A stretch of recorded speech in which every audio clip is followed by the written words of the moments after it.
Buen día, estimados estudiantes.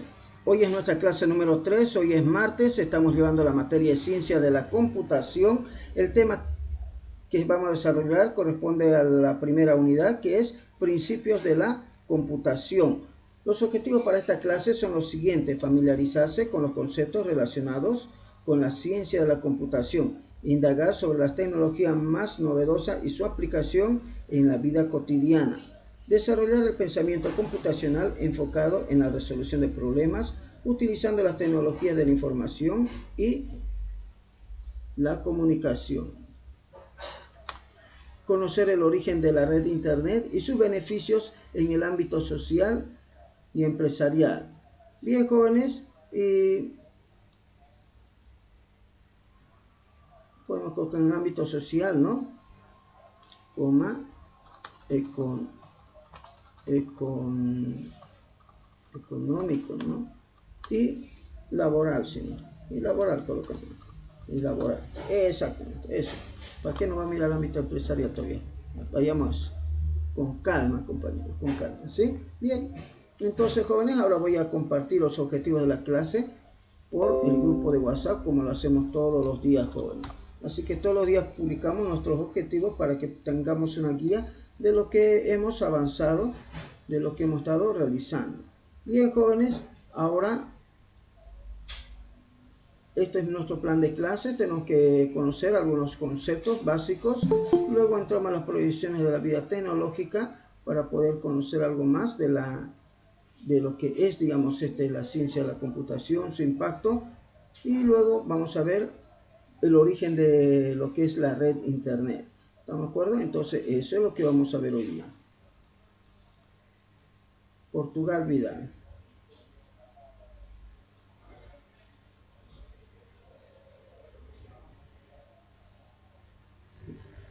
Está Portugal también, está bueno.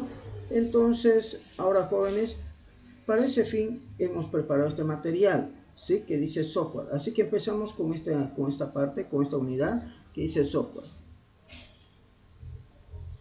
Algunos conceptos de esto ya lo hemos ido viendo, así que mucho de ello va a ser como un repaso, y la idea es de que los conceptos que vayamos aprendiendo se vayan grabando en nuestra mente de aquí para adelante. Entonces, cuando hablamos de software, jóvenes, estamos hablando de programas, de un conjunto de programas que puede ejecutar una computadora. Entonces, la computadora lo ejecuta y eso es denominado software. Ahora, cuando hablamos también de software, estamos hablando de la parte lógica que dota al equipo físico de capacidad para realizar un trabajo específico. ¿Por qué? Porque cada software, cada algoritmo, jóvenes, que nosotros vayamos a codificar, tiene un objetivo, tiene que solucionar un problema, tiene que responder a un requerimiento. Y dice, y para ello traduce las instrucciones humanas a un lenguaje que puede entender el hardware, la máquina, ¿sí? La computadora. Este lenguaje que ejecuta la computadora es conocido como lenguaje de máquina. Entonces, el software necesariamente tiene que estar en lenguaje máquina para que pueda ser ejecutada. Cuando el software se programa, cuando el software se construye, normalmente está en un lenguaje muy entendible para el ser humano, pero no para la computadora. Así que tiene que pasar varias etapas, varios pasos para que pueda convertirse en lenguaje máquina. A este proceso se llama traducción o compilación o interpretación, ¿sí? Intérprete. Entonces, hay software hay lenguajes que trabajan con un intérprete y otros software que trabajan con compiladores. Existen varios tipos de software, ¿sí? Y se los clasifica según su propósito o ámbito de acción. Y pueden ser, ¿no? Software de base, lenguaje de programación, programas de aplicación y utilitario. Software de base, netamente estamos hablando de los sistemas operativos. Lenguaje de programación, cualquier programa que nos permita escribir código para que la computadora pueda ejecutarlo. Y programas de aplicación, programas que nos permiten realizar tareas, por ejemplo, como Word. Utilitarios son un conjunto de herramientas software que nos permiten, por ejemplo, copiar archivos, que nos permiten crear carpetas, que nos permiten formatear una unidad de disco y así sucesivamente. Entonces, cuando hablamos de un software de base, ¿de qué estamos hablando, jóvenes? ¿sí? Cuando hablamos de software de base, estamos hablando de una serie de programas también, son varios programas, ¿no?, que sirven de enlace entre los programas escritos por un programador y los elementos hardware. Entonces, los software de base, jóvenes, generalmente están interactuando continuamente con el hardware.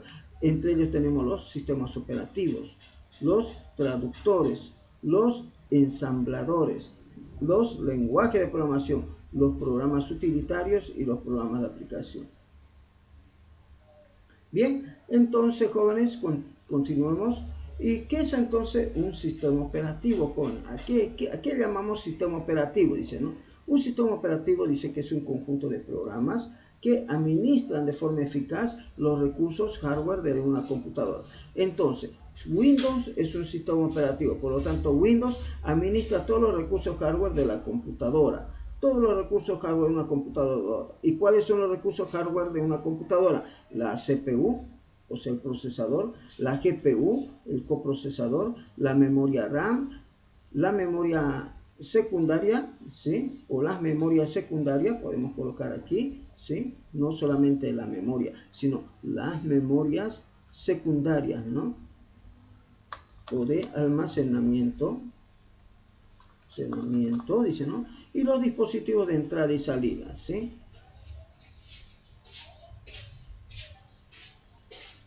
Las memorias secundarias, dice, ¿no? O almacenamiento, memoria secundaria o de almacenamiento, los dispositivos de entrada, ¿no? Y los dispositivos con dispositivos de salida. Así le colocaremos porque una cosa es dispositivo de entrada, otra cosa es dispositivo de salida y otra cosa son, jóvenes, las memorias secundarias, ¿sí? Que serían, ¿no?, los dispositivos de entrada y salida. Podemos colocar aquí también así, ¿no?, los dispositivos de entrada y salida. Y aquí tenemos, jóvenes, memorias secundarias, dice, ¿no? Memorias, sí, coloquémoslo de esta manera, de almacenamiento, dice, ¿no?, y comunicación, que pueden ser de almacenamiento y de comunicación. Entonces tenemos los dispositivos de entrada como el teclado, el mouse, el micrófono, y tenemos dispositivos de salida como la pantalla, la impresora, los altavoces, y dispositivos de entrada y salida al mismo tiempo como los de almacenamiento, como por ejemplo los discos duros, tenemos los USBs, y los de comunicación como los switch.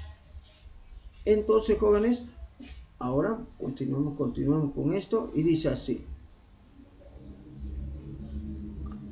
Un ratito, por favor, vamos a colocar aquí 12, y dice así. Dice que un sistema operativo, jóvenes, es un software de base que se ejecuta en modo kernel. Vamos a colocar este con mayúscula, ¿ya? En modo kernel. Y que actúa como intermediario entre el usuario y el hardware de un computador. ¿Qué es lo que pasa, jóvenes? Que el sistema operativo se ejecuta en un modo, jóvenes, que permite manipular, que permite gestionar o permite utilizar el hardware de una computadora. Entonces el sistema operativo me ayuda a mí para que yo pueda guardar mis archivos en el disco duro. El sistema operativo me ayuda a que yo pueda agarrar un programa que está instalado, ¿sí?, un programa que esté en el disco duro, lo pueda cargar a memoria, lo pueda ejecutar. Esa labor realiza el sistema operativo.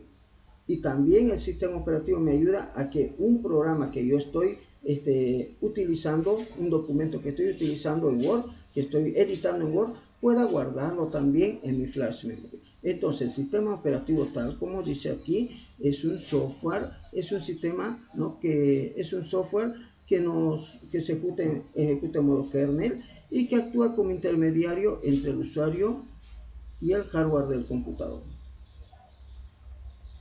Bien, jóvenes, entonces sigamos. A ver cómo estamos yendo por aquí. Estamos yendo bien. Entonces dice, un sistema operativo es un software que proporciona un acceso sencillo y seguro a todos los recursos hardware del computador, dice, ocultando al usuario los detalles de su implementación y creando la ilusión de la existencia de recursos ilimitados, de manera que el usuario piensa que tiene el control total y directo del hardware. Entonces el sistema operativo, a través de las diferentes funciones, herramientas, utilitarios que tiene, hace de que le hace creer al usuario joven que el usuario en realidad es el que está manipulando todos esos recursos. Entonces no es así, sino que solamente nosotros damos órdenes, aceptamos órdenes para que el sistema operativo accione, realice la tarea a través de alguno de sus de los programas que tiene instalado. Entonces, jóvenes, sigamos ahora. Dice que un sistema operativo es el único responsable de asignar los recursos hardware a los procesos que están cargados en la memoria RAM, y lo hace en calidad de prestado. Es decir, que una vez que los procesos lo utilizan, el sistema operativo vuelve a tomar el control del recurso para asignárselo a otro proceso. Entonces, jóvenes, aquí tenemos que entender un detalle. Todos los programas que se cargan en la memoria RAM, ¿sí? En la memoria RAM, normalmente le piden al sistema operativo utilizar algún recurso hardware, ¿sí? Ya sea para mostrar los datos, ya sea para realizar cálculos, ya sea para poder imprimir algo. Entonces el sistema operativo es el que le dice: está bien, te lo presto la impresora, pero en cuanto lo termines me mandas una orden diciendo que ya terminaste de imprimir. ¿Correcto? Ya, le dice. Alguien le dice: mire, el sistema operativo, quiero realizar esta operación matemática. Le dice: no, está bien, le dice, ¿no? Va a ocupar usted la ALU, pero en cuanto termine de calcular, me dice a través de una interrupción, y yo de vuelta lo tomo para dárselo a otra persona, porque usted no lo puede tener para toda la vida el uso de la ALU. Ya, muy bien. Entonces es el trato que realiza. Entonces el sistema operativo es como un gestionador, un software gestionador de los recursos de la computadora. También los sistemas operativos jóvenes, según su capacidad de procesamiento, se clasifican, ¿sí? O su capacidad de ejecución de programa, se clasifican en dos partes, en dos ámbitos. Uno, que pueden ser sistemas operativos monoprocesos, y otro que puede ser sistemas operativos multiprocesos o multitarea. Entonces, ¿cuál es la diferencia entre estos dos? Los monoprocesos jóvenes, los sistemas operativos monoprocesos, los sistemas operativos monoprocesos jóvenes solo pueden correr o ejecutar un solo proceso a la vez. Y obviamente ese proceso, cuando se carga, le transfiere el control, o cuando se carga ese proceso, toma el control total de todo el sistema. Eso ocurría antiguamente con los sistemas operativos, como por ejemplo el Microsoft DOS. Luego, jóvenes empezaron a desarrollar sistemas operativos multiproceso o multitarea, y que tienen la capacidad, jóvenes, de correr varios programas al mismo tiempo. Por ejemplo, yo ahorita tengo un navegador, ¿no? Estoy en un programa, estoy editando un libro, tengo varias vistas de los contenidos que hay en el disco duro, mire, y para más de allá estoy grabando. Entonces, al mismo tiempo estoy realizando tantas tareas, y el sistema operativo me está permitiendo. A este tipo de sistemas operativos se le llama sistemas operativos multiproceso, joven. Y entre ellos tenemos, por ejemplo, a Unix, tenemos a Windows, a Linux, siempre he escuchado de esto, ¿no? Tenemos a Mac OS, Android, tenemos a iOS, también a Ubuntu en su distribución, Ubuntu OS, ¿no? Chrome OS dice que está empezando a repuntar, jóvenes, Chrome OS como sistema operativo, ¿sí? Luego, jóvenes, tenemos a Selfie, que es un sistema operativo o sea, programado en gran parte, digamos, ¿no? Con una visión boliviana. Entonces, esto corre en unos celulares que comercializa la empresa Jalaso, o que comercializaba probablemente la empresa Jalaso. Bien, ha sido un emprendimiento muy interesante boliviano, joven. Ahora, el sistema operativo Windows. Vamos a hablar del sistema operativo Windows, joven. ¿Qué es lo que podemos decir del sistema operativo Windows? Dice que Windows es un sistema operativo. Lo desarrolló Microsoft. En el año 1985 empezó a comercializarlo. Windows tiene una característica muy interesante, jóvenes, y es que utiliza una interfaz gráfica. ¿Por qué tanto realza la interfaz gráfica? Es que antiguamente, jóvenes, no existían interfaces gráficas. Eran todas interfaces modo texto. Entonces, Y de esa manera, jóvenes, es como Windows empezó a tomar la delantera de los sistemas operativos, o sea, poniéndose entre los mejores sistemas operativos de la época, a lo menos, por la prestancia, por la facilidad que tenía utilizar un equipo. Hasta antes de la interfaz gráfica, jóvenes, utilizar una computadora era realmente muy complicado, ¿sí? Había que saber muchos comandos, muchas instrucciones, muchos trucos, había que saber mucho de funcionamiento del hardware, jóvenes, para solucionar problemas. Entonces, cuando vemos una ventana en Windows, estamos viendo la representación gráfica de un programa, de una tarea, de un proceso en ejecución. Lo cierto es que Windows tiene Windows tiene muchas versiones actualmente y tiene muchas distribuciones para diferentes tipos de hardware. Por eso es que Windows se compila para diferentes arquitecturas tales como x86, x64, ¿no? O 64 bits y ARM. La versión actual, jóvenes, de Windows es la versión número 11, jóvenes. Así que hay que investigar un poquito más sobre qué novedades trae la versión número 11 de Windows, jóvenes. Bien, ahora vamos a continuar, jóvenes, con nuestro avance.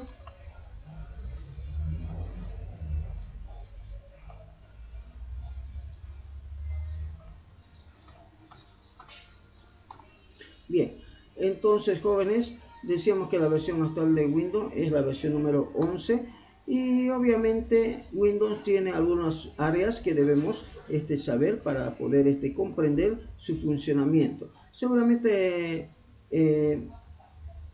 cuando usted ha utilizado Windows ha podido ver un área de trabajo principal al que le llamamos escritorio y tiene muchos elementos como los iconos de aplicación, tiene los iconos de acceso directo, la barra de tareas y también contiene, la barra de tareas contiene el botón de inicio, botones de inicio rápido, áreas de aplicación abierta, el cuadro de estado y el botón de minimizado rápido.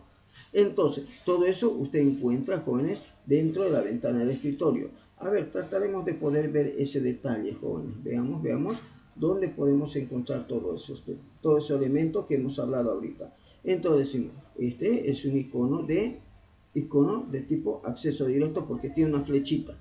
Este es un icono de aplicación. Bien, todo el área que voy a resaltar ahorita, todo el área que voy a resaltar, jóvenes, es el escritorio. ¿Sí? Todo eso es el escritorio. Pero el escritorio, jóvenes, jóvenes, tiene varios elementos, como has podido ver. Y uno de esos elementos bien característicos es la barra de tarea. Esto que tiene allá abajo. Y la barra de tarea tiene el botón de inicio, ¿sí? El botón de inicio. ¿Dónde está el botón de inicio? Aquí. Tiene los botones de búsqueda. Este es el botón de inicio. Tiene los botones de búsqueda o de inicio rápido. Tiene los botones o iconos de las aplicaciones abiertas. Y tiene la barra de estado en esta parte aquí, o el cuadro de estado. ¿Por qué se llama cuadro de estado? Porque en esta parte se puede visualizar la configuración, el estado de muchos de los componentes del sistema operativo. Entonces, para Windows, el escritorio es el área de trabajo. ¿Se comprendió, jóvenes? ¿Aló? Y cada objeto de Windows, cada elemento de Windows, tiene sus propiedades. Miren, y usted hace un clic y tiene sus propiedades, que son un conjunto de valores, de atributos, un conjunto de atributos con sus valores para poder configurar el objeto. Las propiedades de cada objeto varían. ¿Por qué? Porque cada objeto tiene un uso, un fin distinto. Miren, aquí vemos que sus propiedades es distinto. Vamos a las propiedades del escritorio. Mire, es muy distinto sus propiedades, aunque pareciera que fuera la misma pantalla. Y si yo voy viendo de otro área, las propiedades de la barra de tarea, dice, va a ser también distinto, nada que ver con lo otro. Entonces, Windows, jóvenes, maneja objetos en forma de iconos, donde cada icono representa también un programa que puede ser cargado, que puede ser inicializado. Bien, jóvenes, entonces también me dice que Windows trae instalado por defecto un conjunto de programas utilitarios denominados accesorios de Windows, que permiten realizar tareas específicas tales como dibujar, editar un texto, planificar una tarea, reproducir un archivo, copiar archivos y todo lo demás. ¿Sí? Entonces, jóvenes, y para este fin, jóvenes, es que Windows, digamos, ¿no? Windows, digamos, ha dispuesto de varias herramientas para poder realizar esa tarea. Por ejemplo, si yo quiero formatear un disco, simplemente tengo que hacer lo siguiente: introducir mi flash memory, hago clic derecho y le digo formatear. Entonces me va a formatear, me va a borrar todos los archivos de esa unidad de disco. Ahora, si yo quiero ver, por ejemplo, las propiedades de los discos, hago un clic derecho, entonces puedo ir a administrar los discos. O sea, quiero ver las propiedades, quiero administrar los discos, y ahora me va a mostrar, jóvenes, cómo está segmentado, por ejemplo, los discos, cómo están divididos los discos, cuántos discos tenemos. Me dice que yo tengo solamente un disco, pero ese disco está partido en 4 partes. A esto llamamos partición, tiene 4 particiones. O sea, tengo un disco, solamente un disco 0, y tiene 4 segmentos. Es como cuando usted tiene un lote, pero en el lote no lo divide, ¿no? Esto va a ser, qué sé yo, el dormitorio, la sala, ¿no? Esto va a ser la cocina y esto va a ser, digamos, el descanso. Así, entonces eso es lo que se hace con los utilitarios, con las herramientas, con los accesorios de Windows, jóvenes. ¿Se comprendió? Aló, aló, pregunto, jóvenes. Bien, aló, jóvenes, pregunto. Sí, Hello. listo, se Sí, Ya, listo. entendió. ya, bien. Entonces, ahora vamos a hacer un trabajo de investigación rapidísimo, donde ustedes van a averiguar tópicos netamente de Linux, de Android, iOS y, a ver, vamos, otro sistema operativo como Selfish, por ejemplo, para poder saber qué es eso, de qué se trata ese sistema operativo. ¿Estamos de acuerdo? Así que usted va a investigar sobre eso. A ver, vamos a ver nuestra lista, cuántos equipos somos, porque trabajamos en otro equipo. 1, 2, 3, 4, 5, 6 equipos. Entonces tenemos que tener 6 sistemas operativos. 6. Y tenemos aquí 1, 2, 3, 4. Entonces vamos a copiar algunos de estos más. A ver, copiaremos todo esto de aquí. Unix, sí. Copiaremos todo esto y lo vamos a ir colocando en función de lo que necesitemos.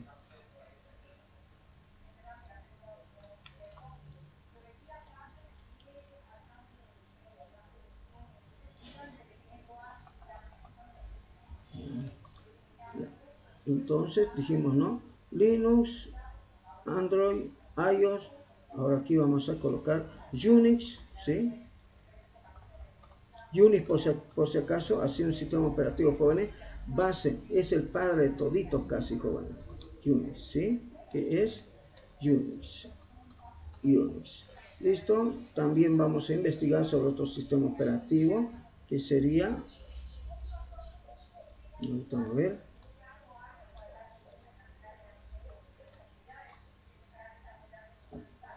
Chrome OS. Vamos a buscar qué es Chrome OS.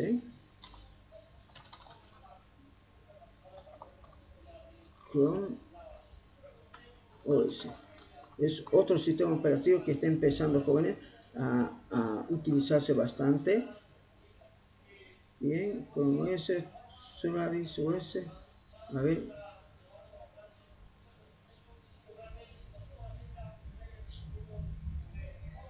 iOS está iOS, ¿no? Bien, listo, creo que con eso está suficiente. Creo que con eso tenemos suficiente. Nos va a tocar a todos y por igual. Entonces investigamos eso, investigamos iOS, investigamos esto, ¿sí?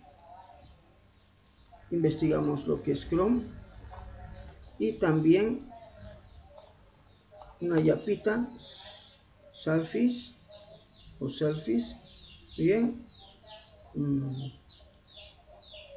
Ubuntu y Unix, Linux. Aquí vamos a colocar Ubuntu, que es Ubuntu, que es uno de los sistemas operativos de Linux, Ubuntu. Bien, Linux, Ubuntu, Android, iOS, ¿sí? Unix,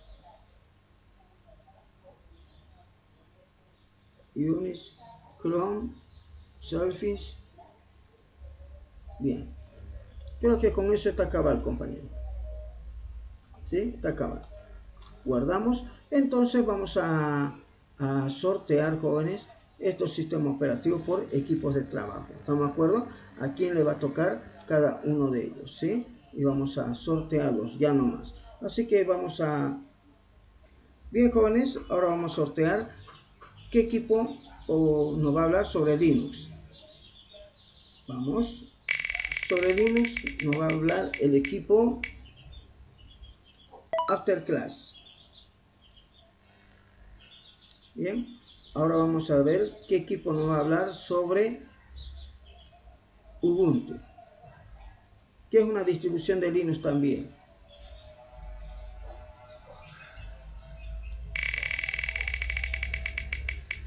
Sobre Ubuntu, Wolfes nos habla sobre Ubuntu. Ahora vamos a ver qué equipo nos habla. Nos va a hablar sobre Android. Entonces, Android, ¿quién va a hablar sobre Android?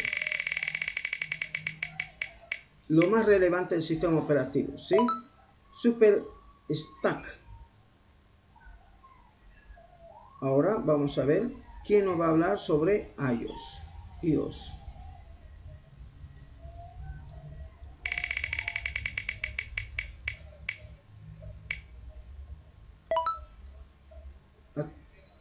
Kali. A ver quién nos va a hablar ahora sobre Unix.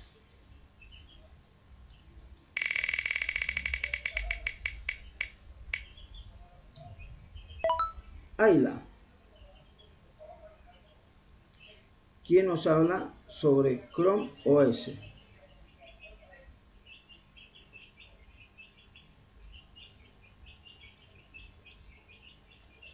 Comfort.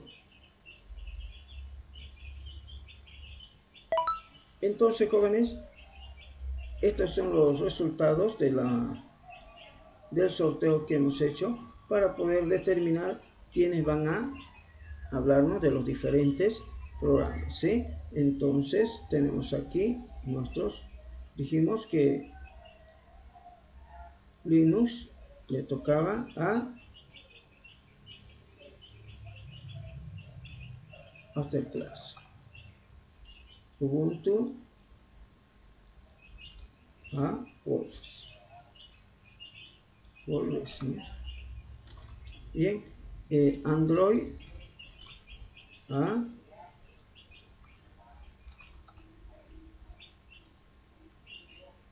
iOS a Kali, Unix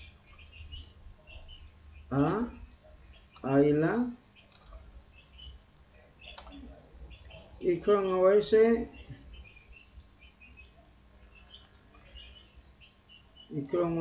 a Comfort.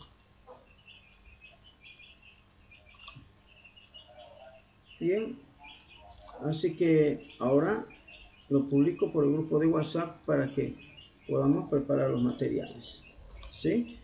No debería ser muy largo, ¿sí? No debería ser muy largo, ¿no?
elaborar una presentación de no más de 5 diapositivas que hable, dice, ¿no?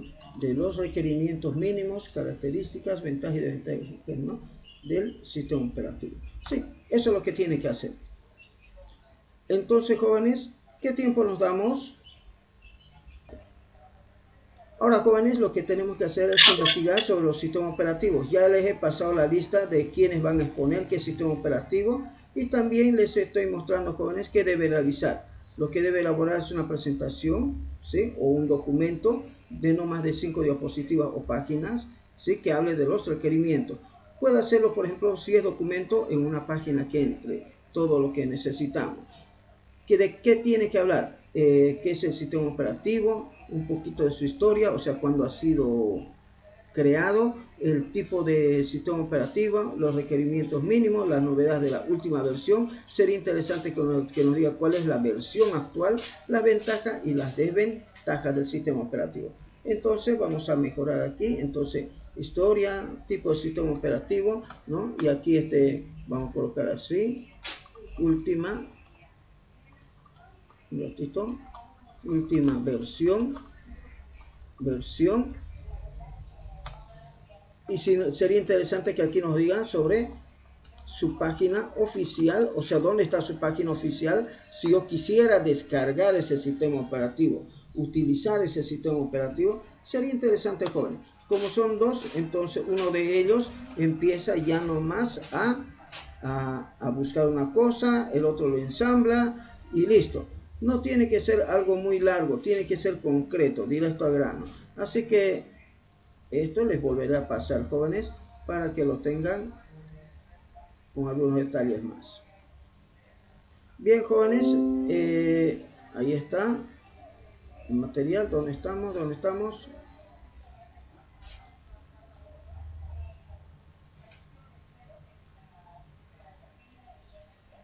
Wow, creo que se me ha cerrado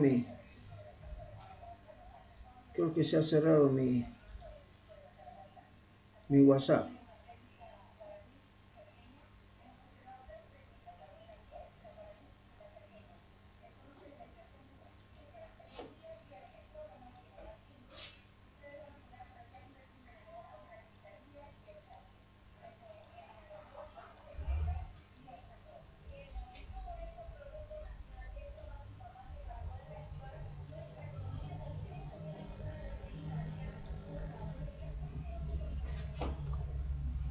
Bien, ahí está, jóvenes. Entonces, nos damos 10 minutos, jóvenes, y empiezan a trabajar. Entonces, a partir de este momento, corre tiempo, jóvenes. Los 15 minutos. 15 minutos.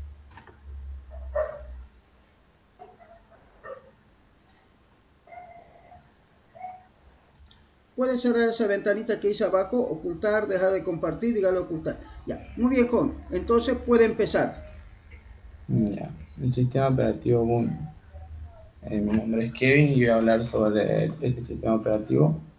Ubuntu es una de distribución de Linux basada en Debian, que es la anterior el sistema operativo, que incluye principalmente software libre y de código abierto, que puede utilizarse en ordenadores, servidores.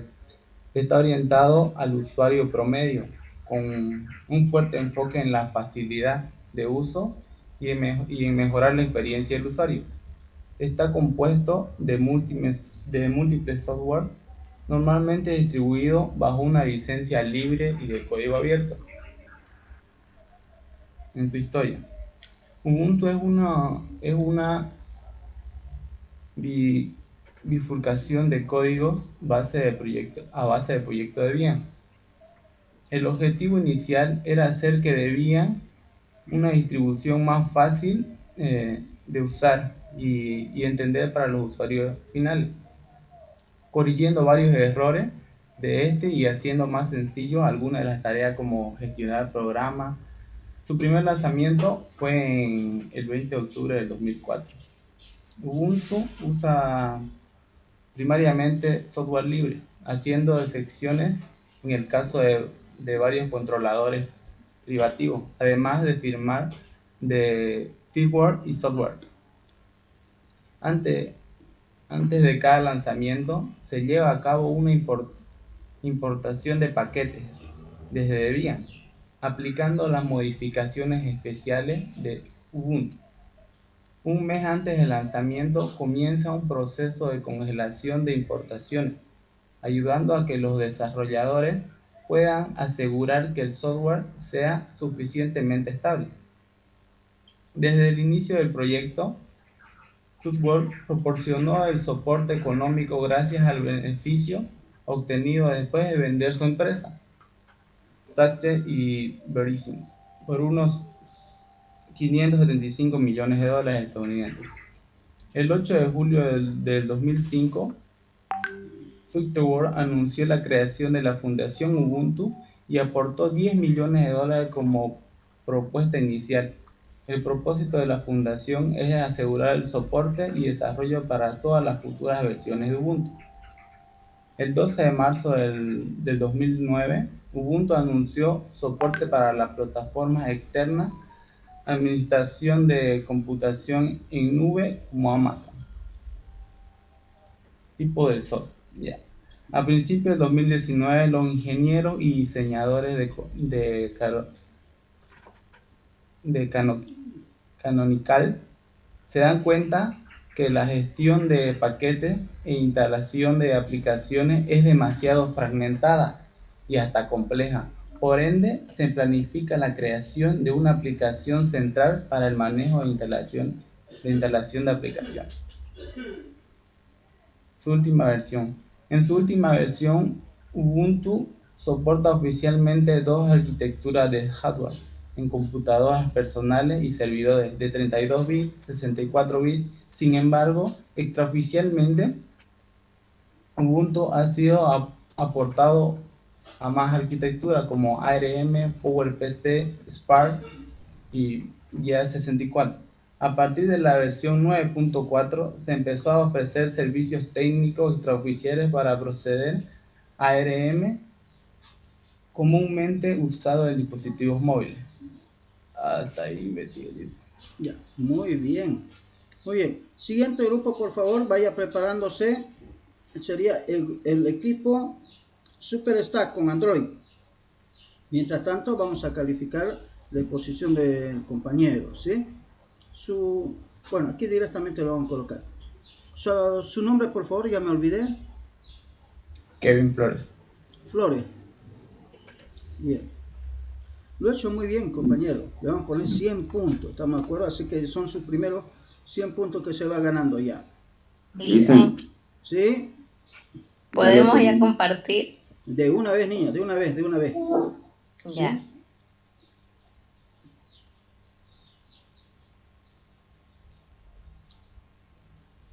Me dice cuando lo tenga.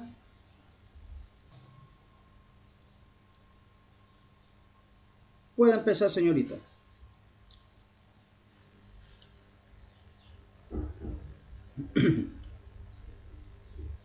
José María, vas a hablar.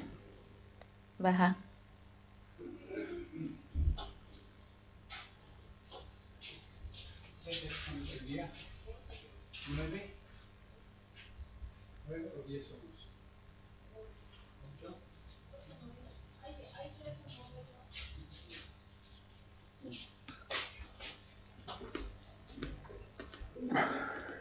Listen, Ya se escucha. Vamos. bueno, nosotros nos tocó exponer del sistema operativo Linux. ¿Cuál es el sistema operativo Linux? Es un sistema operativo open source gratuito que se lanza en virtud de la licencia pública general GNU. Cualquier persona puede ejecutar, estudiar, modificar o redistribuir el código fuente e incluso comercializar las copias de su código, siempre y cuando lo hagan sujeto a la misma licencia. Última versión Linux.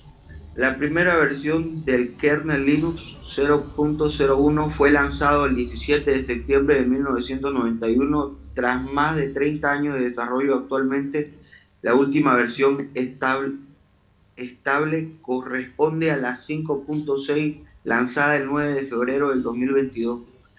Principales características: es gratuito, código abierto e independiente, muy estable, altamente seguro, multitarea y multiusuario.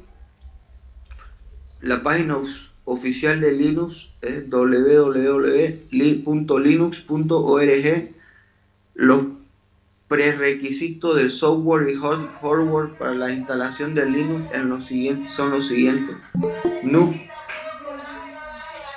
núcleo Linux versión 3.10 o superior, Eclipse 2 versión 2.17 o superior, PC compatible con Pentium 3 Altron, aunque se recomienda un sistema más reciente. 256 MB de RAM, se recomienda 512 MB de RAM. Y eso es, dice. Lo otro es la bibliografía. Bien. ¿Listo? Muy bien. Bien, joven. Siguiente grupo, por favor, va listándose. Superstack, ya debería estar. ¿Está Superstack? Si no, Akali. ¿Está Akali? Está lista. lista. Ya, Super entonces, está. ya Superstack entonces, de una vez. Ya dice. ¿Ya? Puede empezar, señorita. Ya, buen día, Lisa. Buen día, compañeros. Yo les voy a explicar sobre qué es un Android. Un Android en su historia dice que comenzó en octubre de 2003, mucho antes de que usara ampliamente el término teléfono inteligente.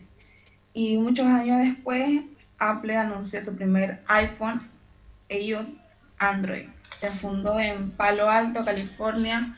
Sus 4 fundadores fueron Rick Mee, Nick Chiswick y eso.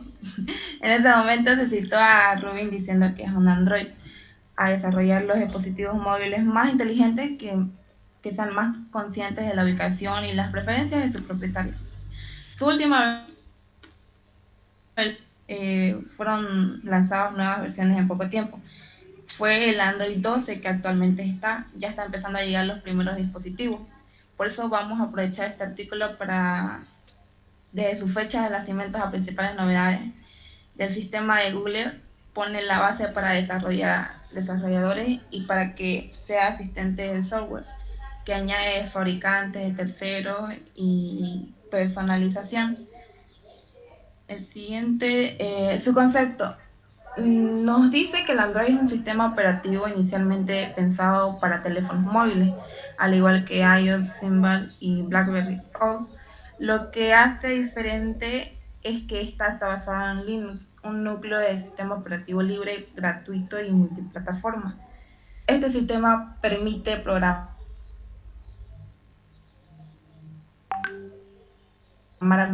a Dalvin, el sistema operativo propuesto a las interfaces necesarias para desarrollar aplicaciones que accedan a las funciones del teléfono, como el GPS, la llamada, la agenda, etc., de una forma muy sencilla en lenguaje de programación muy conocido como Java. Como decimos, es un sistema operativo móvil que está basado en Linux y otros software en código abierto. Está diseñado un dispositivo móvil con pantalla táctil como teléfonos, tablets, reloj inteligente u otros. También se utilizan automóviles como otros dispositivos a través del Android Auto, al igual que automóviles con sistemas de Android Automóvil y televisores Android. Esta es la página oficial del Android. Aquí está su link y solo es una donde está la página oficial.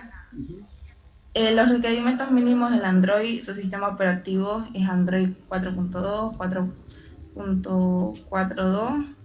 Sus procesadores tienen un procesador Intel Atom Z2520 1.2. Uno más rápido, su almacenamiento está entre 850 MB y 1. GB dependiendo de la versión del idioma. El RAM mínimo es 512 MB y se recomienda 2 GB. El disco duro tiene un disco duro de 2 GB de espacio. El disco duro dispone para su instalación, se requiere espacio de liberación durante la instalación. Tiene video, software y un navegador que esta aplicación se ha diseñado para trabajar sin conexión, para descargar e iniciar aplicación Store dentro de la aplicación. Y después está los sistemas, las desventajas y sus desventajas. Sus ventajas son que tiene código abierto, tiene una mayor liberación, diversidad y versatilidad, tiene un sistema de multitarea, tiene una mayor interacción ya sea en cualquiera con las aplicaciones que tengas descargadas. Las desventajas son la duración de la batería, su complejidad, la vulnerabilidad, la falta de actualización, que tarda mucho, y la referencia bibliográfica. Eso es, dicen. ¿Listo? Muy bien, señorita. Bien, bien. Así que alístese el siguiente grupo. Ya, buenos días, ingeniero. Nosotros vamos a poner lo que es el tema de iOS. Bueno, ¿qué es el sistema operativo iOS? En su inicio, fue desarrollado únicamente para el iPhone, pero sin embargo, con el tiempo, su desarrollo se extendió hasta otros dispositivos como el iPad, el Mac, bueno, y otros. El primer iPhone fue lanzado en el año 2007 y en ese momento el CEO de Apple, que es Steve Jobs, y la compañía tenían la meta de revolucionar el mercado de la telefonía con un teléfono de pantalla táctil que le permitiría conectarse a redes de Wi-Fi. Y en 2018 el iPhone empezó a parecerse más a lo que conocemos hoy en día. También en el año 2009 el sistema operativo iOS tenía 50.000 aplicaciones disponibles y en el 2010 Steve Jobs anunció que el iPhone 11 pasaría a llamarse definitivamente iOS. Y bueno, tenemos las ventajas y desventajas. La ventaja de los iOS es que tiene un mejor rendimiento, tiene una mayor seguridad, tiene sincronizaciones de iTunes, también tiene actualizaciones de software constantemente. Y la desventaja sería que tiene muy pocas opciones de personalización, tiene un costo elevado, también tiene un bajo rendimiento en la duración de la batería y aparte que no tiene la facilidad de aceptar un almacenamiento externo.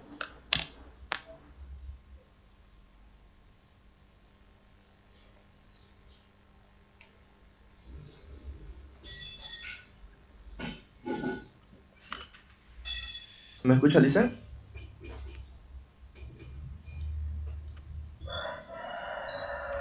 Vamos, joven, yo le escucho. Ya, buenos días. Primeramente le voy a explicar lo que son los dispositivos que son compatibles con esta versión, pero primeramente la última versión, que es la iOS 15, donde se incorporan fotografías para los contactos y los iconos de las aplicaciones se han hecho más grandes, buscando una identificación más rápida, donde también se estrenan los resúmenes, con lo cual se compilan las notificaciones y aparecen solo las más urgentes. También nos trae esta versión el reconocimiento de voz en español para el HomePod, controlar el modo macro de los nuevos iPhone 13 Pro, direcciones para ocultar nuestro email o añadir un representante digital en caso de nuestro fallecimiento. Cambios también al buscar o detectar objetos que no estén localizados y evitar rastreos no deseados, o pequeños cambios en el diseño de la aplicación de Apple TV. Los dispositivos compatibles con esta versión, que es la última, serían el iPhone 12 Pro Max, el 12 Pro, el 12, el 12 Mini, el SE 2020, el 11 Pro Max, el 11 Pro, el 11 y llegando hasta el 6S Plus. Eso sería, dicen, y aquí están nuestras fuentes donde sacamos lo que son los links para hacer esta diapositiva.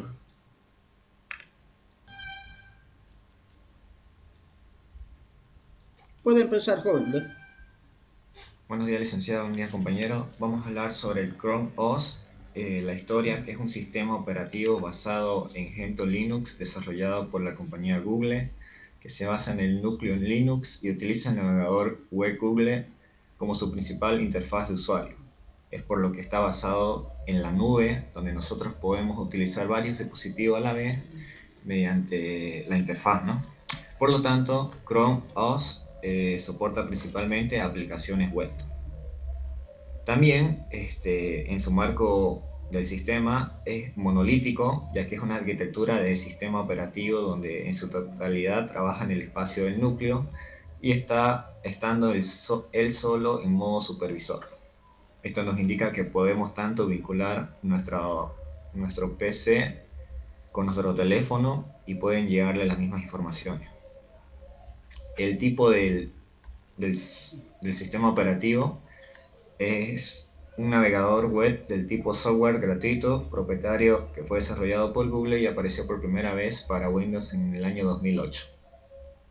La última versión disponible que fue para el 28 de enero, que no lo pueden notar, fue el Chrome OS 89, contando con una versión actualizada 93, pero no estable. La página oficial podemos anotar que es el google.com Chrome, ahí está el link, donde nos indica todas las características, versiones de Chrome, herramientas y mucho más. Y los requerimientos mínimos para el funcionamiento de un Google Chrome, primeramente es un procesador Intel, ya sea con la característica de 1.6 o superior, una memoria RAM de 4 GB, con un disco duro mínimo de 32 GB disponible.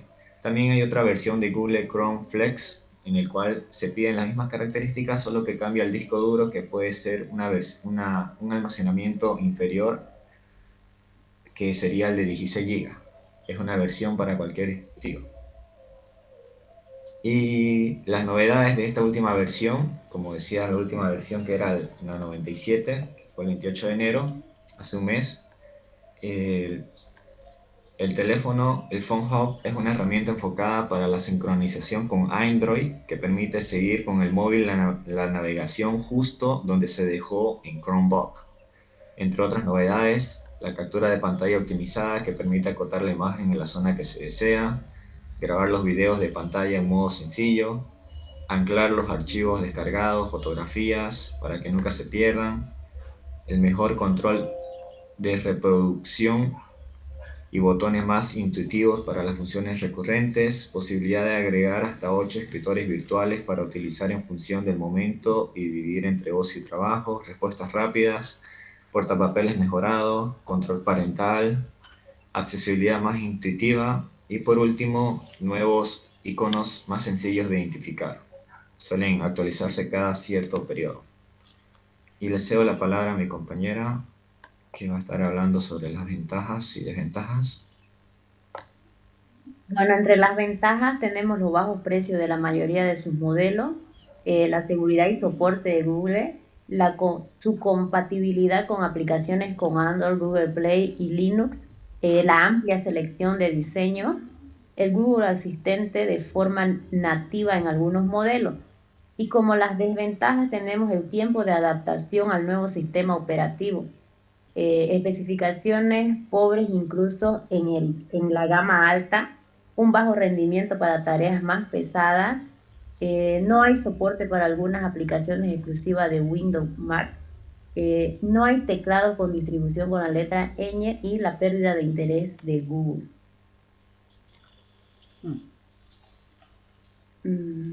Más abajo. Sí. No había nada más.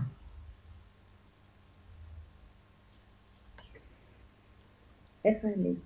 ¿Listo, jóvenes? Listo, bien. Entonces, pasamos la voz al siguiente grupo. Licenciado y compañeros, a nosotros nos tocó hablar sobre el sistema ONI. Un poquito más de volumen, por favor. Ya.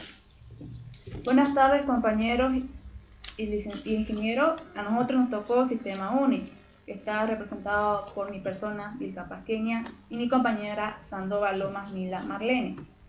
Primeramente tenemos que conocer qué es el sistema ONI. Bueno, el sistema UNI es un sistema operativo que nace al principio de los años 70, que fue creado principalmente por Dennis Ritchie y Ken Thompson.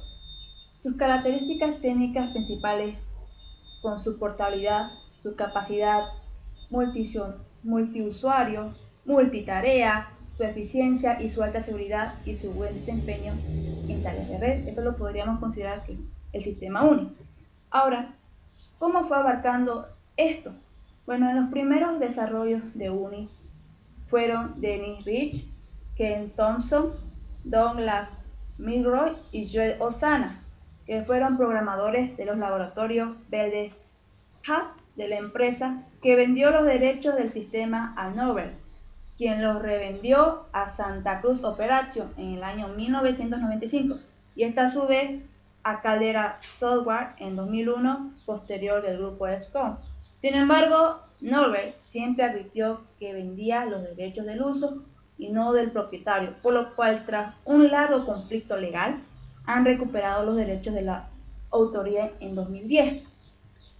Ahora, las características de este sistema es que es un sistema operativo de tiempo compartido, es decir, que controla los recursos de una computadora y los asigna entre los usuarios, ya que permite que a los usuarios corren sus programas y controla los dispositivos de preferencia conectadas a la máquina. Y las características generales de este sistema UNIX es que es un sistema operativo multiusuario con capacidad de simultar multiprocesamiento y procesamiento no interactivo. Y está escrito en un lenguaje de alto nivel y dispone de un lenguaje de control programable llamado Shell y ofrece fácilmente para la creación de programas y sistemas y el ambiente adecuado para la tarea del diseño de software. Emplea el manejo dinámico de la memoria por intercambio o paginación. Tiene la capacidad de interconexión, permite la comunicación entre procesos, emplea un sistema jerárquico de sistemas que facilita la protección de archivos, fuentes y procesos. También tiene la facilidad del rendimiento de entrada y salida. También garantiza un alto grado de portabilidad. La desventaja le va a hablar mi compañera.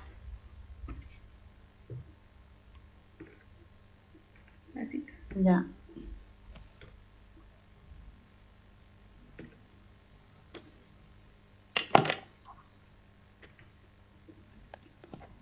Mi compañera le va a hablar sobre desventajas y ventajas. Entre las ventajas tenemos el sistema operativo Unix es muy estable. Es típico ver servidores de Unix que tienen meses, incluso años de funcionamiento continuo sin la necesidad de tener que apagar. Unix es el único sistema operativo diseñado en un lenguaje de alto nivel, lo cual lo ha convertido en un sistema operativo independiente del hardware. Es prácticamente imposible insertar virus en un servidor de Unix. Esto lo hace uno de los servidores de red más seguros y estables.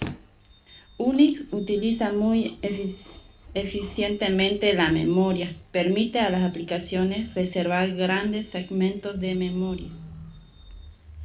Otra ventaja es un maletín de herramientas para el procesamiento de textos y está repleto de ellas. Gracias a los mecanismos de seguridad, un usuario que no sepa una cuenta de usuario login y su correspondiente clave de acceso, password, no puede tener acceso absoluto al sistema. Los componentes más importantes en un servidor de Unix son la memoria, el CPU, por ello podemos tener un servidor con varios procesadores ejecutando los procesos con las técnicas más avanzadas. Unix es un sistema operativo multitarea. El sistema se encarga de repartir el tiempo de uso del procesador de cada aplicación que esté funcionando. Entre las desventajas tenemos problemas de hardware, no soporta todas las plataforma y no es compatible con algunas marcas específicas. No existe un control de calidad al momento de elaborar software para Linux, pues muchas veces las aplicaciones se hacen y se liberan sin control alguno. Es poco probable que aplicaciones para DOS y OS/2 se ejecute correctamente bajo Linux. No hay forma segura de instalarlo sin reparticionar el disco duro.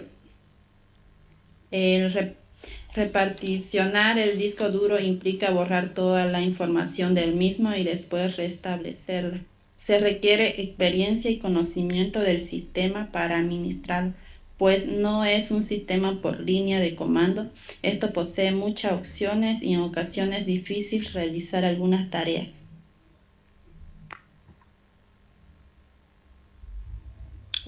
Última versión. La séptima edición de Unix, también llamada Unix versión 7 o V7, lanzada en 1979, fue el último lanzamiento de los laboratorios Bell para ver la generalización de Unix antes de ser comercializado por AT&T a principios de los años de 1980. Estas son las bibliografías que hemos encontrado la información. Gracias. Ya. Muchas gracias. Ya. Muchas gracias, señorita. Así que ahora pasamos al siguiente equipo. ¿Hay alguien más? Haciendo un resumen, jóvenes, respecto de lo que han expuesto, es importante, jóvenes, conocer el nombre del sistema operativo para poder ver la posibilidad de poder, por ejemplo, desarrollar una aplicación.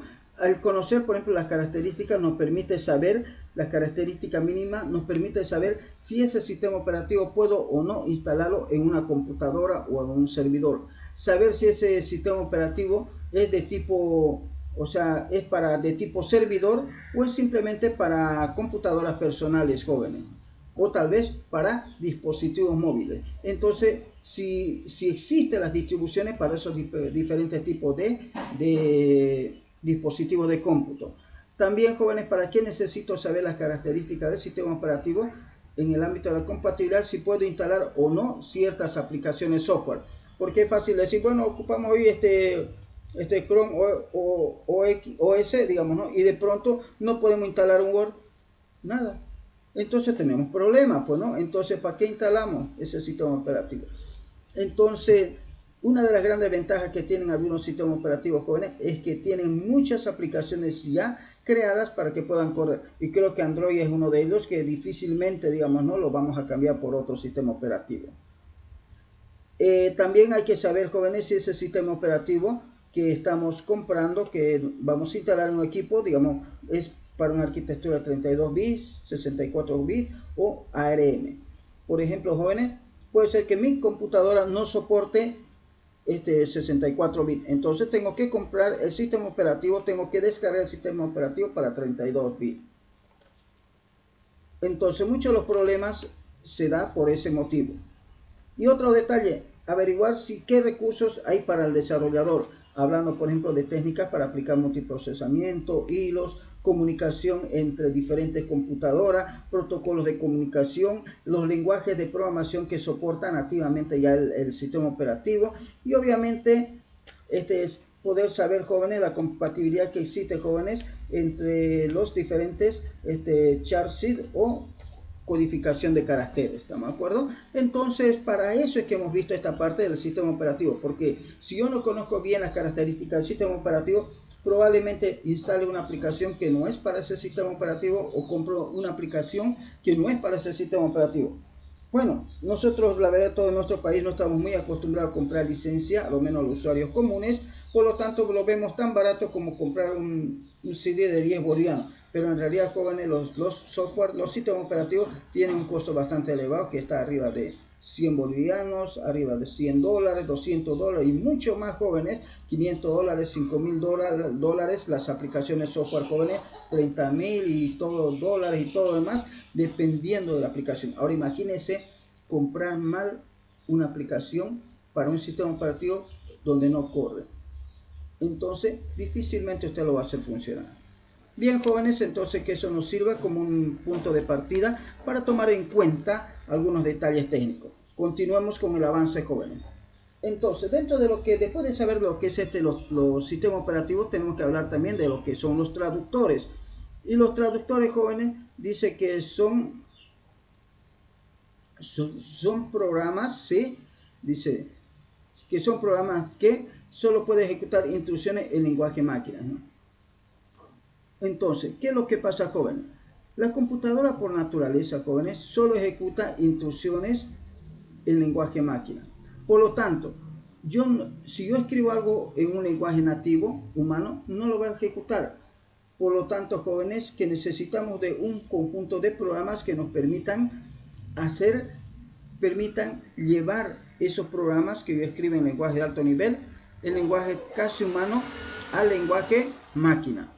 Entonces dice así, como la computadora solo puede ejecutar instrucciones en lenguaje máquina, dice, ¿no? Cualquier lenguaje de programación que no sea lenguaje máquina necesita que sus instrucciones sean traducidas al lenguaje máquina. Fíjese, entonces, cualquier lenguaje de programación, ¿sí? Cualquier lenguaje de programación, jóvenes, necesita que sus instrucciones sean traducidas al lenguaje máquina para que la computadora lo entienda. Entonces, si yo escribo algo en un lenguaje que no sea el lenguaje de máquina, entonces no lo va a poder traducir.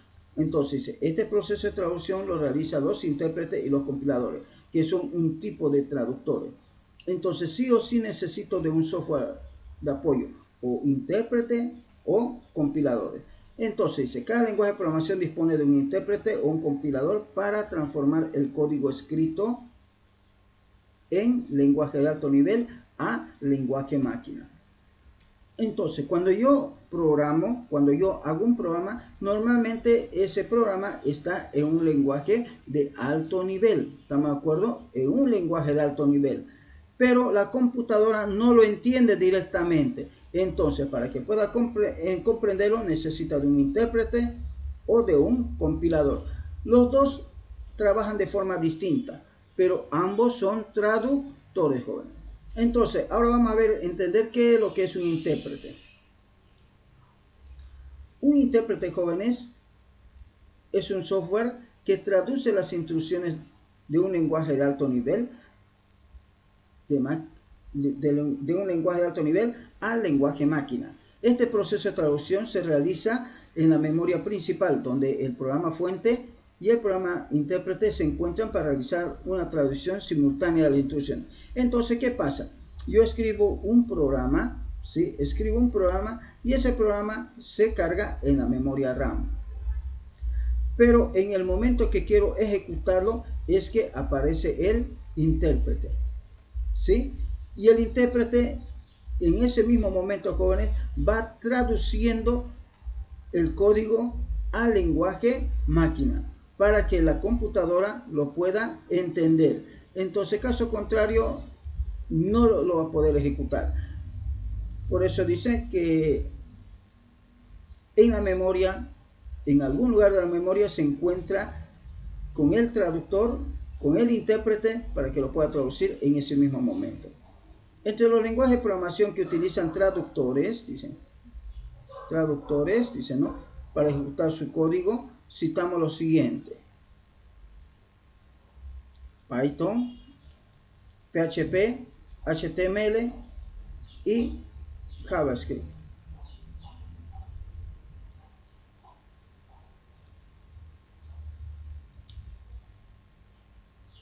Vamos a cambiar el título. A ver, los lenguajes de programación que utilizan intérpretes, ¿no? Intérpretes, no, mejor. Intérpretes, aunque también los intérpretes son traductores, pero mejor. Bien, ahora hablemos de lo que es el compilador.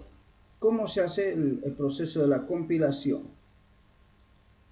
Dice así: un compilador, jóvenes, traduce las instrucciones de un programa fuente escrito en un lenguaje de alto nivel a lenguaje máquina. Una vez finalizado la traducción del programa fuente, el compilador genera un archivo. Fíjese que él crea un archivo llamado programa objeto. el cual puede ser ejecutado directamente por la unidad central de proceso. ¿Por qué? Porque ese programa objeto que ha creado está ya en lenguaje máquina. Entonces, la diferencia entre un intérprete y un compilador es que el compilador crea un archivo, el intérprete no lo crea, el cual dice no puede ser ejecutado directamente por la unidad central de proceso sin necesidad de ser traducido, porque la CPU entiende las instrucciones del programa objeto.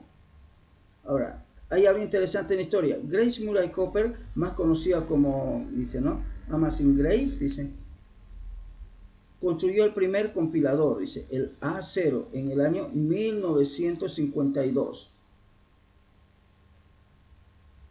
Y en el año, dice, ¿no? 1958 desarrolló un compilador para procesador B0 o Phlaumatis. Esto le permitió establecer las bases para la creación del lenguaje COBOL. Actualmente existen compiladores para el lenguaje Pascal, BASIC, C, C++, C# y Java, joven. De hecho, nosotros vamos a programar en alguno de estos lenguajes en algún momento, ¿sí? Entonces, para poder resumir, jóvenes, nosotros tenemos traductores, pero estos traductores, o sea, traductores de lenguaje de alto nivel a lenguaje máquina, pueden ser intérpretes o pueden ser compiladores. Los intérpretes, jóvenes, cuando traducen, no generan un archivo. Directamente se lo entrega a la CPU en lenguaje máquina. Los compiladores crean un archivo donde está el mismo programa pero escrito en lenguaje máquina. Hagamos una analogía. Un intérprete es cuando yo voy a algún lugar y necesito a alguien que me interprete lo que estoy hablando. Entonces, esa persona, yo hablo en español y él lo traduce a ruso. ¿Están de acuerdo? Él lo traduce a ruso. Y obviamente es en el momento. Él no escribe la interpretación, sino lo que yo estoy hablando, él lo está interpretando automáticamente. En el mismo momento lo está interpretando. ¿Están de acuerdo? O cuando hay conferencia, ha podido ver que hay un intérprete a su lado para decir qué es lo que está diciendo. El compilador es como que yo contrato a alguien y lo que yo le estoy dictando, él lo va a traducir en un papel, en un documento, lo va a compilar, ¿no? Y me va a entregar un papel escrito tal como debería ser escrito en el otro idioma. ¿Me captó, jóvenes, señoritas? ¿Aló? Hello.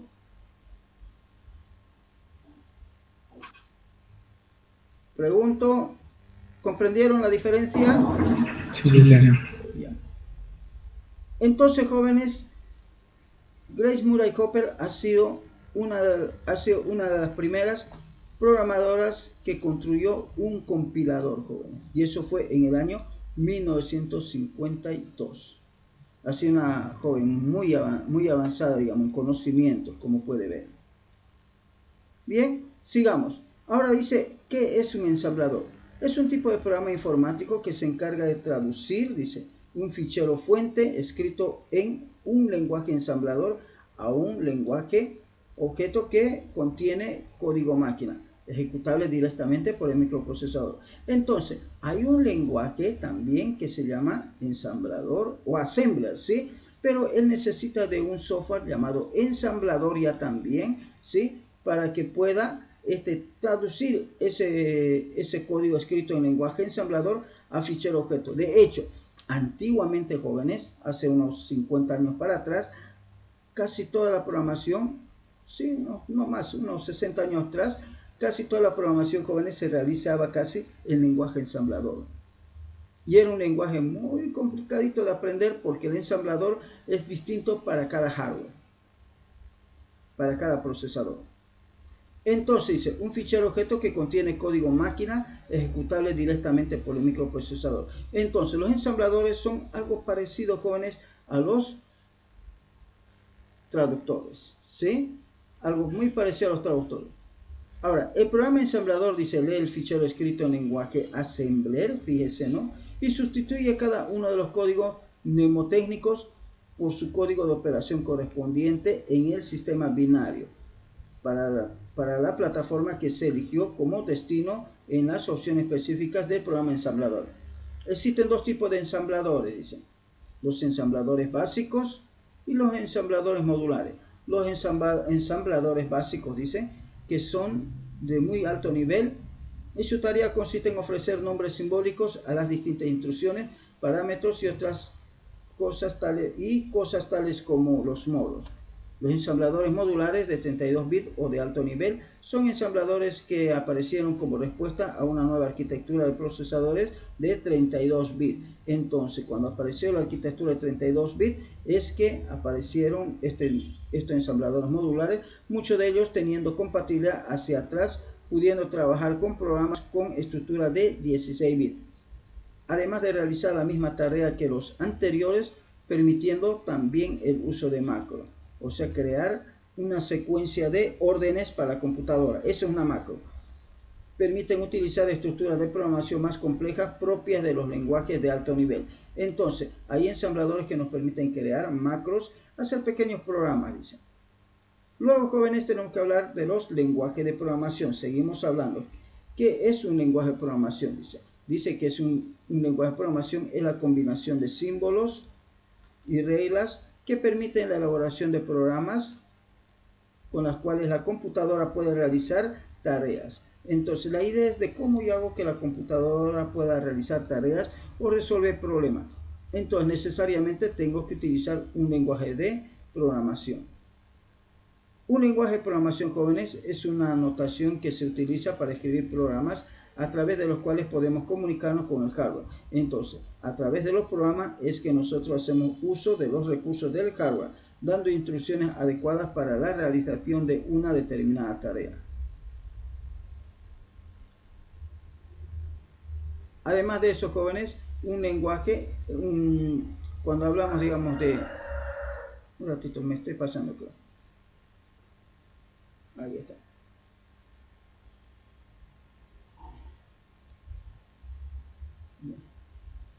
Dice, ¿no? Un lenguaje, jóvenes, está definido por una gramática y un conjunto de reglas que se basan en un alfabeto y un conjunto de símbolos. Entonces, los lenguajes de programación necesitan, jóvenes, estar definidos en un lenguaje así. Entonces, colocaremos por aquí, vamos a decir, ¿no? Un lenguaje de programación. Dice, ¿no? Está definido por una gramática o un conjunto de reglas y se basa en un alfabeto, dice, o conjunto de símbolos. Ahora, un programa, dice, ¿no? Es un archivo que está constituido por un conjunto de instrucciones que tiene como finalidad realizar una o más tareas específicas, tal como el procesamiento de texto, la contabilidad o la administración de datos. Sigamos, jóvenes, dice, los lenguajes de programación se clasifican en, dice, lenguaje de máquina, es un tipo de lenguaje, y los otros son los lenguajes ensamblados o intermedios. Dice que el lenguaje de máquina está constituido por una secuencia de números binarios, o sea, tiene puros bitsitos, de manera que las instrucciones son directamente entendibles por la computadora y no necesita de un traductor para que la unidad central de proceso pueda entender y ejecutar el programa. Ahora, los lenguajes ensambladores e intermedios, o el lenguaje ensamblador e intermedio, dice, ¿no? Las instrucciones se escriben en código alfabético conocido como mnemotécnico o mnemónicos también. Cada procesador tiene su propio set de instrucciones para escribir los programas. Por ejemplo, el ensamblador del procesador 8086.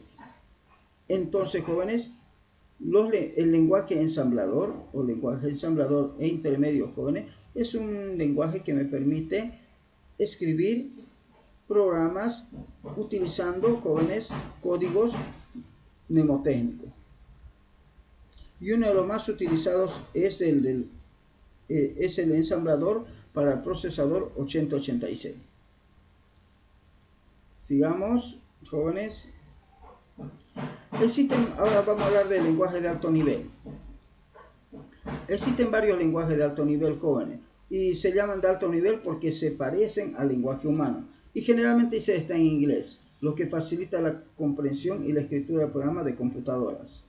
Entre los lenguajes de programación de alto nivel más conocidos citamos los siguientes. Entonces vamos a citar varios lenguajes de programación de acuerdo a cómo han ido jóvenes, han ido apareciendo jóvenes durante el transcurso del tiempo. Veamos una pequeña línea de tiempo de estos lenguajes. A ver, vamos a ver. Bien, dice que el autocódigo apareció en 1952. Después de eso apareció Fortran en el año 1957, Lisp en el año 1958, Algol en el año 1958. Y fíjense que continuamente empezaron a aparecer varios códigos. Los más conocidos y utilizados han sido Fortran, o sea, los más populares, vamos a decir, COBOL, BASIC, C, y cada de estos lenguajes servía para hacer algo interesante, jóvenes, ¿sí? Y de ahí para adelante ya C, C++, Python, o sea, todos estos lenguajes jóvenes son la base de los muchos otros programas que existen. Python, Java, todos esos son lenguajes muy famosos, muy conocidos, pero sépanse, jóvenes, que los lenguajes básicos en el que se han desarrollado las primeras aplicaciones han sido Fortran, COBOL, BASIC y C. Y C++. Ahora usted dice, pero con Java no se ha hecho nada. Sí, se ha hecho. JavaScript también es muy poderoso ahorita, pero estoy mostrando cuáles son los lenguajes de programación más conocidos.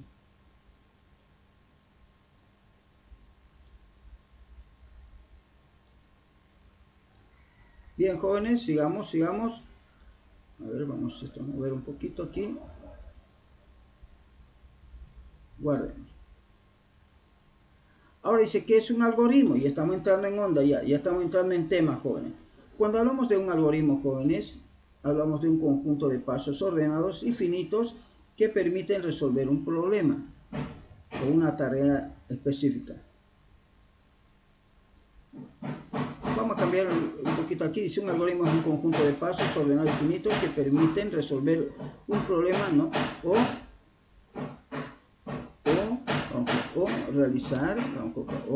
realizar una tarea específica. Usamos un enter, otro enter más, y decimos que los algoritmos, jóvenes, son independientes de los lenguajes de programación. ¿Por qué? Porque los algoritmos simplemente es un conjunto de pasos que yo debo seguir para hacer algo. ¿Estamos de acuerdo? Por lo tanto, en cada lenguaje de programación se puede programar, se puede escribir de forma distinta. Por ejemplo, yo puedo tener una manera de preparar comida, un locro. Pero dependiendo del país donde me encuentre, probablemente vaya a utilizar diferentes tipos de herramientas, instrumentos, maquinaria, no cocina y todo lo demás. Entonces, pero ya me dan los pasos de la receta básica, ¿sí? Ahora dice, todo algoritmo debe ser finito, preciso, definido y general. Entonces, esas son las características de los algoritmos. Dice, todo algoritmo debe ser, dice, no, finito. Debe tener un número de instrucciones y tiempo de ejecución bien definido con un inicio y un fin. O sea, los algoritmos sí o sí empiezan y sí o sí se acaban. Preciso, debe tener un orden entre los pasos. O sea, no puede ir así por así a la deriva. Tiene que seguir una secuencia lógica de ejecución. Definido, no debe ser ambiguo. Si se ejecuta el mismo algoritmo, el resultado deberá ser el mismo, sin importar las entradas proporcionadas. Entonces, siempre debe darme los mismos resultados para los mismos valores que coloque. General, debe tolerar cambios que se puedan presentar en la definición del problema. O sea que yo pueda realizar algunos pequeños cambios. Dice, existen dos tipos de algoritmos, dice.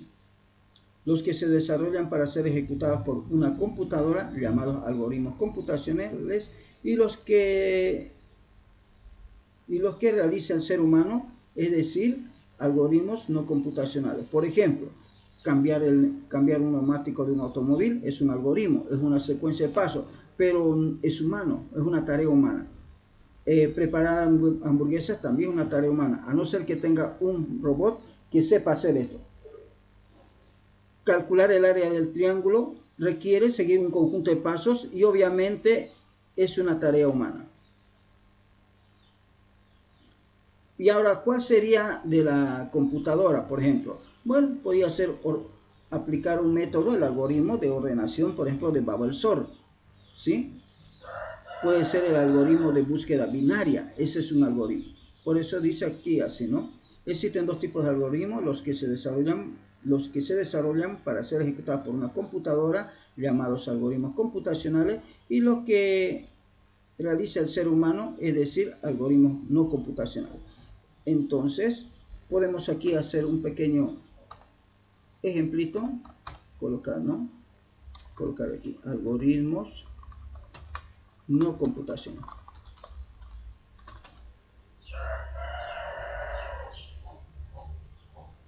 Y por aquí podemos hablar de algoritmos computacionales.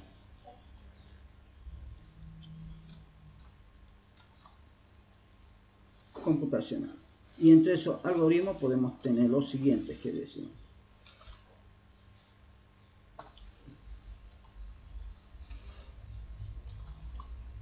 Ordenar, dice, ¿no? Ordenar, dice, ¿no? Una lista de datos con el método, con el algoritmo de ordenamiento Babel-Sor, por ejemplo.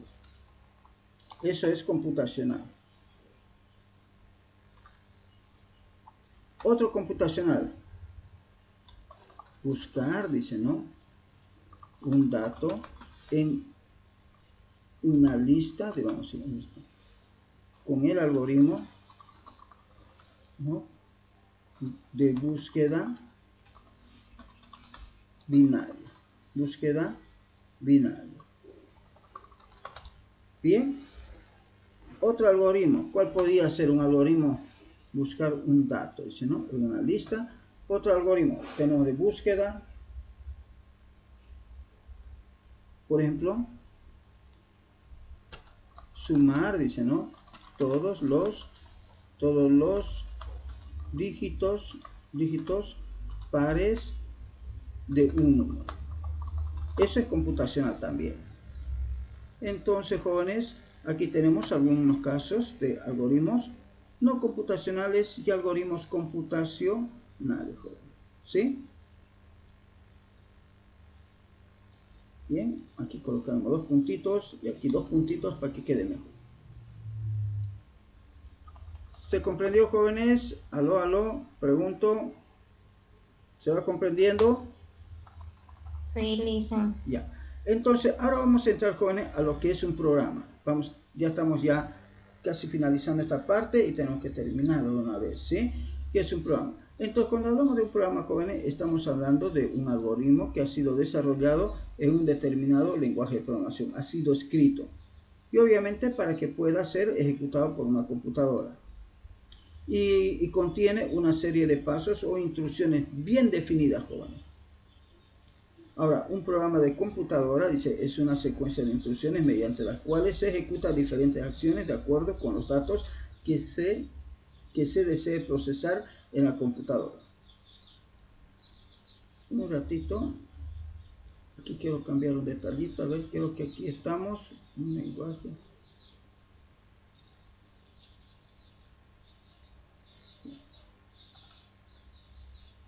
Así no. Ahí no, dejemos eso. Ahí está mejor. Bien. Entonces, jóvenes, dice, ¿qué es un programa de computadora? Respondamos a esa pregunta, a ver. Y dice así, que ya hicimos eso, ¿no? Ya hicimos. Estamos en la parte de utilitario. Ahora vamos a entrar a la parte de utilitario, dice, ¿no? Dice que es un conjunto de aplicaciones software, los utilitarios, que tienen por objeto facilitar la realización de ciertas tareas, como dar formato a un disco, lo que decía anteriormente, los accesorios, chequear un disco, defragmentar un disco, crear carpetas, copiar o mover archivos. Entonces los utilitarios nos permiten realizar tareas. Para llevar a cabo estas tareas rutinarias, los utilitarios se distribuyen embebidos en un sistema operativo. Entonces, todos estos programas que me permiten manipular los elementos, los recursos hardware, vienen ya pegados en el sistema operativo. Es como que cuando yo compro un celular ya tiene varias aplicaciones. Esas aplicaciones generalmente están como utilitarios. Entre ellos me permiten buscar archivos, enviar archivos, ¿no? Pasar documentos por Bluetooth. Entonces esos son utilitarios. Disponen de interfaces CLI, WI o NUI. CLI, donde yo escribo comandos. WI, donde yo hago clic con botoncito, así como lo que estoy haciendo ahorita. Clic, clic, clic, clic en los diferentes botones. NUI, cuando no solamente ocupo el teclado y el mouse, puedo ocupar la voz, puedo ocupar señas, puedo ocupar algunos elementos para comunicarme con la computadora. O si no, editor. También. Entonces, continuamos, dice, ¿no? ¿Qué es un programa de aplicación? Ya estamos yendo, jóvenes, ya estamos yendo, dice, ¿no? Dice que un software de aplicación es un programa de computadora, jóvenes, que ha sido desarrollado para resolver problemas específicos en un entorno laboral, que implementa los procesos operativos de una forma sistemática y procedimental a través de un lenguaje de programación. Entonces, los programas de aplicaciones, jóvenes, son software que permiten realizar tareas de una área específica, de un rubro específico. Por ejemplo, el programa de aplicación de ofimática Microsoft Office tiene Word. ¿Para qué? Para escribir cartas, documentos, algo que yo antes también hacía. Entonces, todos antes, en algún momento de nuestra vida, hemos escrito una cartita tal vez, ¿no? Para un amigo, para una amiga, ¿no? Algo así, antes que aparezcan todavía los celulares. Entonces pregúntele a sus abuelitos, ¿no? A su tatarabuelo, ¿no? Escribían su cartita, era la única manera, y teníamos a la disposición a Jaimito el cartero para que nos lleve la carta y se lo entregue a las personas a quien le habíamos dicho que lo lleve. Entonces, jóvenes, todos en algún momento hicimos tareas como esa, y obviamente una vez que apareció la computadora, a alguien se le ocurrió crear un procesador de texto. Luego, en algún momento de la historia, todos anotaban nuestros gastos, nuestras compras, nuestras ventas, lo que le pagamos a las personas en un papel. Y a alguien se le ocurrió crear un programa de aplicación llamado Excel para que lo podamos registrar esas cuentas, tabular esos datos en filas y columnas, jóvenes. ¿Se comprende, jóvenes? ¿Aló, aló, aló? Entonces, existen diferentes tipos de software para este fin. Están los editores de texto, los procesadores de texto, las hojas de cálculo, los gestores de presentaciones, los software de análisis estadístico, graficadores, editores de video y editores de audio. Bueno, le he resaltado con negrita los más relevantes. No significa que sean necesariamente los únicos, sino que son los que más se ocupan. Entonces, jóvenes, hay algunos términos que sí o sí tenemos que manejar, y es el término de lo que es un dato. Y dice que un dato, jóvenes, es un conjunto de letras, números y símbolos que carecen de significado al no estar asociado con atributos. Un dato podría ser, por ejemplo, el número 15. El número 15. Para algunos, pues, tal vez signifique 15 años. Para otros son 15 naranjas que compró. Para otro tal vez sea 15 bolivianos. Para otro tal vez 15 sea el día del mes. Y así, un dato, jóvenes, no tiene un significado bien concreto hasta que no se lo asocie, no se lo relacione con un atributo. ¿Sí? Sí o sí tenemos que hacer eso. Entonces, en ese momento, el dato se convierte en información. Por lo tanto, entonces, ¿qué es una información? ¿Qué es información? Dice, información es el conocimiento explícito obtenido al asociar uno o más datos con un atributo. Entonces, la información me está diciendo que yo tengo, por ejemplo, los gastos mensuales son de 5.000 bolivianos. El ingreso por venta, mira, es el atributo ingreso por venta, es de 6 millones. Entonces, a eso llamamos información. Pero si solamente diríamos 6 millones, ¿qué puede ser 6 millones? Puede ser cantidad de habitantes, puede ser un monto económico, puede ser, por ejemplo, qué sé yo, la cantidad de fallecidos por COVID, puede ser muchas cosas, no es nada concreto. Entonces, jóvenes, cuando relacionamos un dato con un atributo, se convierte en información, jóvenes. Entonces, Veamos esto. Dice que información es el resultado de procesar un conjunto organizado de datos y se representa a través de un mensaje que cambia el estado de conocimiento del sujeto o sistema computacional que recibe el mensaje. Entonces, cuando yo encuentro una información, cuando tengo una información, automáticamente yo ya cambio mi forma de pensar, ¿sí? Automáticamente. Ahora, ¿qué es un archivo?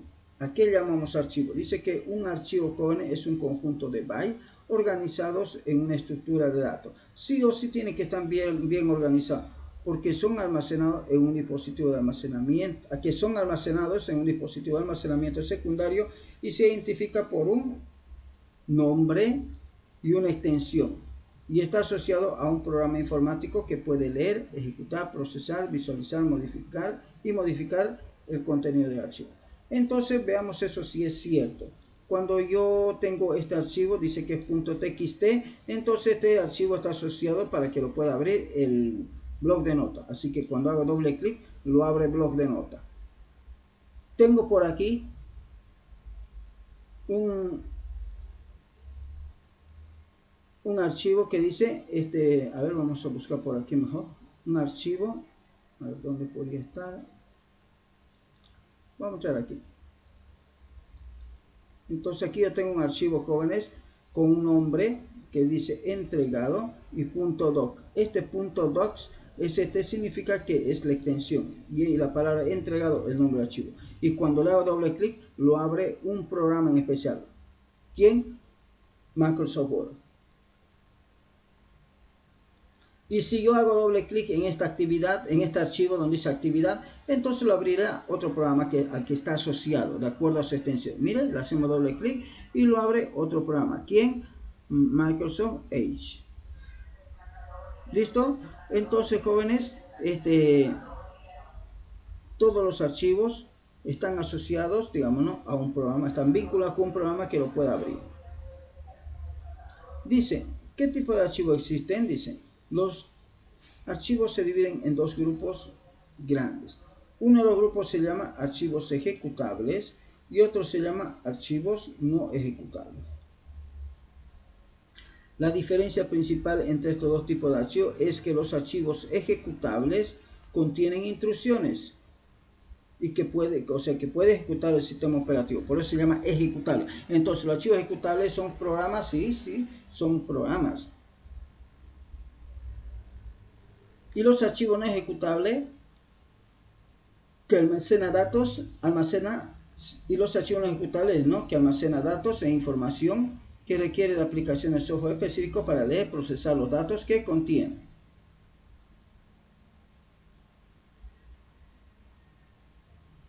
Veamos ahora algunos detalles más de eso. Dice, los archivos más comunes son, dice, ¿cuáles son? Archivo texto, imagen, archivo de imagen, archivo de audio, archivo de video, archivo de lectura, archivo de imagen del disco, archivo comprimido, ejecución del sistema. Entonces, esos son los diferentes tipos de archivos más comunes. Ahora sigamos, dice que es un archivo comprimido, porque vamos a manejar también archivos comprimidos. Voy a decir, este es un archivo comprimido, jóvenes. Entonces, un archivo comprimido, jóvenes, es un archivo de menor tamaño al tamaño original de los archivos que lo integran, antes de aplicarse un algoritmo de compresión. Fíjese que un algoritmo de compresión es un conjunto de pasos que realiza la computadora a través de un software especializado. La razón por la que se recomienda los archivos y carpetas, la razón por la que se comprimen los archivos y carpetas es para obtener un archivo único y de menor tamaño. Entonces, yo tengo hartos archivos, los puedo comprimir. ¿Estamos de acuerdo? ¿Para qué? Para que tenga un archivo donde todos estén ahí adentro. Y obviamente de esa manera los puedo publicar, lo puedo enviar por la internet o por el correo. Y también de esa manera, jóvenes, ocupa menos espacio el archivo. Entonces es como que yo agarre y lo encajone y lo coloque biencito. Para utilizarlo necesariamente tengo que descomprimir el archivo. Tengo que volver a su estado natural, normal. Bien, Entre los programas y extensiones más comunes de los archivos comprimidos tenemos lo siguiente: WinZip y sus archivos se llaman .zip, WinRAR y sus archivos se llaman .rar, y 7zip y su extensión es 7z. Entonces, jóvenes, ahora nos toca saber qué es una carpeta. Cuando hablamos de carpeta, jóvenes, estamos hablando de una ubicación virtual que está en algún lugar de la estructura de archivos. Y es un lugar donde yo puedo almacenar archivos y carpetas de niveles inferiores. Entonces, podemos decir lo siguiente. Inicialmente, dice, ¿no?, a las carpetas se las denominaba directorio y los archivos ficheros. Así es como le llamaban antiguamente. Entonces, inicialmente, dice, ¿no?, a las carpetas se las denominaba directorios y a los archivos ficheros. Los sistemas operativos como Linux, Windows, Mac, Android y iOS y los sistemas de almacenamiento en la nube permiten al usuario la posibilidad de crear estructuras de almacenamiento basadas en carpetas para organizar los archivos, dice, que contienen los datos e información de las personas. Para acceder a las carpetas y a su contenido es necesario utilizar un software llamado administrador de archivos. El administrador de archivos de Windows se llama explorador de archivos. Entonces, el explorador de archivos yo lo activo haciendo clic aquí y diciendo explorador de archivos. Miren, ahí está. Y con este programa, que es un accesorio de Windows, yo puedo ver lo que hay dentro de un disco duro, puedo crear carpetas haciendo un clic derecho y decirle que voy a crear un nuevo elemento que se llama carpeta. Un ratito, ver nuevo elemento que se llama carpeta. Mira, aquí está. ¿Sí? Bien. Y así es, jóvenes. Entonces, con eso podemos decir que hemos finalizado, jóvenes, esta parte del avance de este material llamado software. ¿Alguna consulta, jóvenes?